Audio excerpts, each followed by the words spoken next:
اعلیٰ حضرت سن لو، فرماتے ہیں اعلیٰ حضرت سے سوال ہوا کہ ایک مولوی صاحب نے ارشاد کیا ہے، سوال ہے بس وہ سن لو پھر صلاۃ و سلام ہوگا۔ ایک مولوی صاحب نے ارشاد کیا ہے کہ جو شخص غیر مقلدین و مرزائی کے ساتھ نشست و برخاست کرے گا وہ کافر، اس کے پیچھے نماز نہیں ہوتی۔ ایک مولوی صاحب نے کہا جو وہابی دیوبندی مرزائی غیر مقلدین کے ساتھ اٹھے بیٹھے گا وہ کافر ہے۔ وہ کیا ہے؟ ایک مولوی صاحب نے کہا، یہ پوچھا گیا سوال میں، تو اس کے پیچھے نماز نہیں ہوتی، حالانکہ نشست برخاست ان کے ساتھ برائے امور دنیا ہے قرابت یا کسی امر ضروری کے سبب ان کے شریک مجلس ہونا ضروری پڑتا ہے، ان کے افعال و اقوال کو اچھا نہیں سمجھا جاتا، تب بھی ان کی مجلس میں شرکت کفر ہے۔ یہ اب جو حکم شرع ہو بیان فرمائے، یہ سوال ہے۔ یہ کیا ہے؟ سوال ہے۔ اب جواب سن لو، اور جواب یہ بھی سن لینا، ان مولانا صاحب کا بھی سن لینا، ان مولوی کا بھی، جو کہتے ہیں ہر وہابی کافر تھوڑی ہے، ہر وہابی کافر تھوڑی ہے۔ میں نے اس کا جواب بہت حد تک دے بھی دیا، لیکن آپ لوگوں کے قلوب سے شکوک و شبہات کا ازالہ ہو، اس لیے یہاں بھی کچھ حصہ بیان کیے دیتا ہوں۔ الجواب اعلیٰ حضرت، الجواب سوال کیا ہوا تھا کہ جو نشست و برخاست کرے، مولانا صاحب نے کہا وہابیوں کے ساتھ نشست و برخاست کرے، مولانا صاحب نے کہا وہ کافر ہے۔ اعلیٰ حضرت، میں نے جب یہ فتویٰ سنا تو میں سنبھل کے بیٹھا، جب سوال پڑا کہ اپنے وقت کا امام آج کر کے مولانا صاحب ہوتے تو الٹا، ارے وہ مولانا صاحب ہی توبہ کرے، ارے کافر کیسے کہہ دیا؟ سنو اعلیٰ حضرت اور سمجھو۔ اعلیٰ حضرت بولے الجواب وہابیہ و غیر مقلدین و دیوبندیہ، وہابیہ و غیر مقلدین و دیوبندیہ و مرزائی وغیرہم فرقے آج کل سب کفار مرتدین ہیں، بے شک سب کفار مرتدین ہیں۔ یہ بولے تو یہ کہتا ہے سب کفار ہے، وہ جھوٹا میں نے کہا اعلیٰ حضرت نے کہا ہے۔ کو پڑھا ہی نہیں۔ سچائی تو یہ ہے اگر تمہاری لائبریریوں سے فتاوی رضویہ شریف نکالی جائے تو آدھا کلو تو دھول اس میں ایسی بھی ہوگی، پھونکو گے تو دھول نکلے گی، مطالعے کی فرصت نہیں ہے تمہیں۔ سنو اعلیٰ حضرت بولے وہابیہ غیر مقلدین و دیوبندیہ و مرزائی وغیرہم فرقے آج کل سب کفار مرتدین ہیں، ان کے پاس نشست برخاست حرام، ان سے میل جول حرام ہے، اگرچہ اپنا باپ یا بھائی یا بیٹے ہو۔ قال اللہ تعالی وَأَمَّا يُوصِيَنَّكَ الشَّيْطَانُ فَلَا تَقْعُدْ بَعْدَ الذِّكْرِ مَعَ الْقَوْمِ الظَّالِمِينَ وَقَالَ اللَّهُ تَعَالَى لَا تَجِدُ قَوْمًا يُؤْمِنُونَ بِاللَّهِ وَالْيَوْمِ الْآخِرِ يُوَادُّونَ مَنْ حَادَّ اللَّهَ وَرَسُولَهُ وَلَوْ كَانُوا آبَاءَهُمْ أَوْ إِخْوَانَهُمْ أَوْ عَشِيرَتَهُمْ۔ یہ حدیث، یہ آیت کریمہ اعلیٰ حضرت تلاوت کریں۔ اب سنو، اور ان لوگوں سے کسی دنیاوی معاملت کی بھی اجازت نہیں، کما بینا فی المحجۃ المؤتمنہ۔ سنو، ان کے پاس اعلیٰ حضرت ہے، ان کے پاس سوال کیا ہوا تھا؟ وہابیوں دیوبندیوں کے ساتھ اٹھنے بیٹھنے سے مولانا صاحب کافر کہتے ہیں۔ اب اعلیٰ حضرت سنو، فرماتے ان کے پاس بیٹھنے والا اگر ان کو مسلمان سمجھ کر ان کے پاس بیٹھتا ہے اور ان کے کفر میں شک رکھتا ہے اور وہ ان کے اقوال سے مطلع ہے تو بلا شبہ وہ خود کافر ہے۔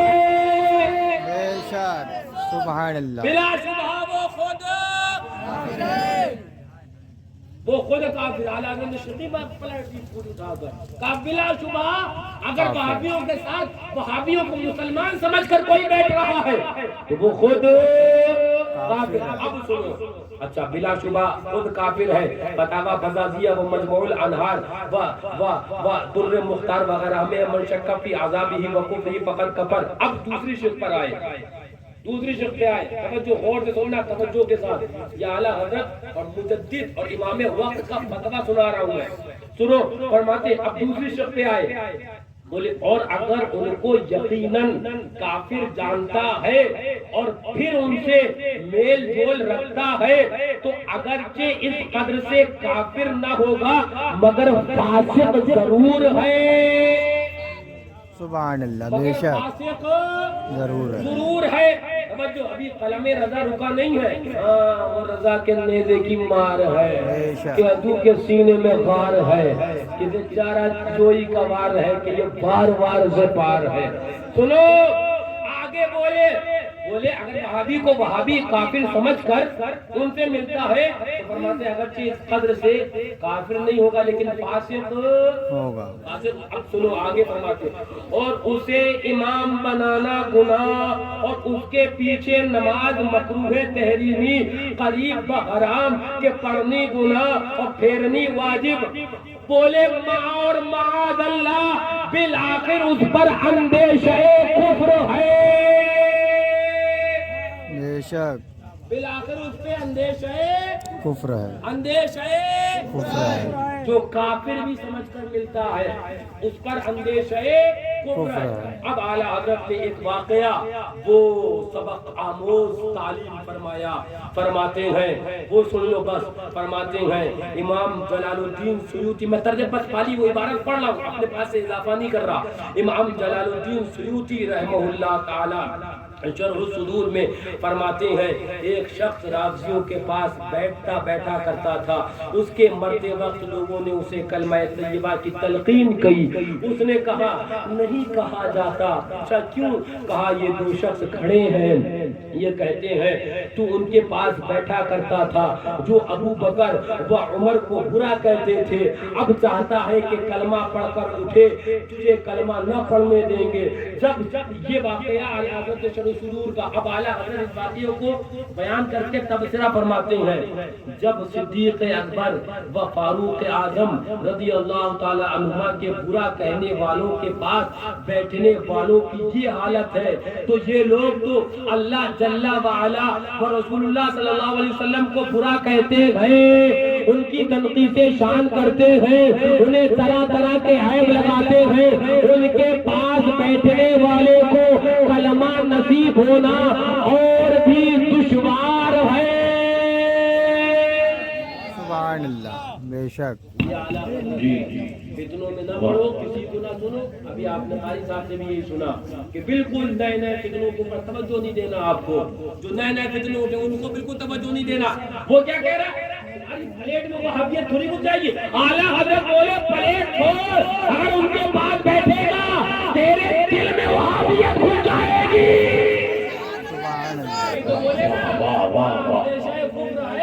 اور کلمہ مرتے ٹائم ملنا اسے سخت دشوار ہے. میرے پاس الجامع الاشمتیہ کے طلبہ آئے وہ دکھانے لگے. بولے حضرت نئے جو آج کے دور کے چلے ہیں وہ انسٹاگرام تو فیس بک نئی بلائیں تو بتانے لگے حضرت ان چیزوں پر ان سوشل میڈیا پلیٹ فارم جو ہیں ان کے اوپر سنی تو کیا دیوبندی اس مولوی سے زیادہ خوش ہو رہے ہیں. دیوبندی خوش ہو رہے ہیں. یہ دیکھو یہ نکلا بریلویوں کا ایسا مولوی جو خود بریلویوں کو ہی برا کہہ رہا ہے. صبح شام مزارات اولیاء کے خلاف بول رہا ہے، صبح شام علماء اہل سنت کے خلاف بول رہا ہے. باقاعدہ مجھے دکھایا. تو تم یہ سمجھ رہے ہو کہ ہمارا رد کر رہے ہو یا ایک پردے خاص یا ایک جماعت خاص یا ایک خاص سلسلے کا رد کر رہے ہو. نہیں تم غلط فہمی میں ہو. تم حقیقت میں سنیت کا رد کر رہے ہو. تم مسلک اعلیٰ حضرت کو الٹی جھری سے ذبح کر رہے ہو. سمجھ جاؤ، سدھر جاؤ. آج بھی لوٹا ہم تو تمہیں بھی دعوت اصلاح اور دعوت جو ہے وہ دین دیتے ہیں. ہاں دین دعوت مسلک اعلیٰ حضرت دیتے ہیں کہ آ جاؤ. سب سے بڑی اصلاح تو اصلاح عقائد ہے نا. اپنی عقیدوں اپنی گفتگو کو سدھارو. ہاں یہ نہ ہو کہ تمہاری تقریر سے وہابیت کو فائدہ ہو، تمہاری تقریر سے دیوبندیت زیادہ خوش ہو. میرے اعلیٰ حضرت نے تو بہت پہلے بتا دیا تھا دیو تجھ سے خوش ہے پھر ہم کیا کریں. سبحان اللہ. دیو تجھ سے خوش ہے پھر ہم کیا کریں، ہم سے راضی ہے خدا پھر تجھ کو کیا. سبحان اللہ. تو باتیں بہت ہیں، گفتگو بہت. کبھی تفسیر ہوگی تو مبی کے اندر وہ قالین بھی وہابیوں نے بچایا تو فرض بھی دیوبندیوں کا تو ایسی بھی دیوبندی کا بے دے تجھے پتہ ہی نہیں ہے. وہ تو الٹا نجدی حضور کی دولت کے اوپر پل رہے ہیں. کسی شاعر نے کہا ہے کہ اس قوم کے بارے میں قمر کیا لکھے، کعبے کی کمائی سے پیتے ہیں جو شراب. حضور نے نیچے خزانہ وہ پیٹرول ڈیزل کا نکلوا دیا، وہاں سے خزانہ نکل رہا ہے. حضور کا کرم ہوا، زمین سونا اگل رہی ہے. تو کوئی وہابی ویسے تو کائنات حضور کے صدقے میں پل رہی ہے لیکن بظاہر بھی وہاں پر جو بھی انتظام و انتظام ہے آقا خود فرما رہے ہیں کوئی وہابی نہیں کر رہا ہے. کوئی دیوبندی نہیں بلکہ وہابی اور دیوبندی خود آقا کی دولت پر پل رہے ہیں.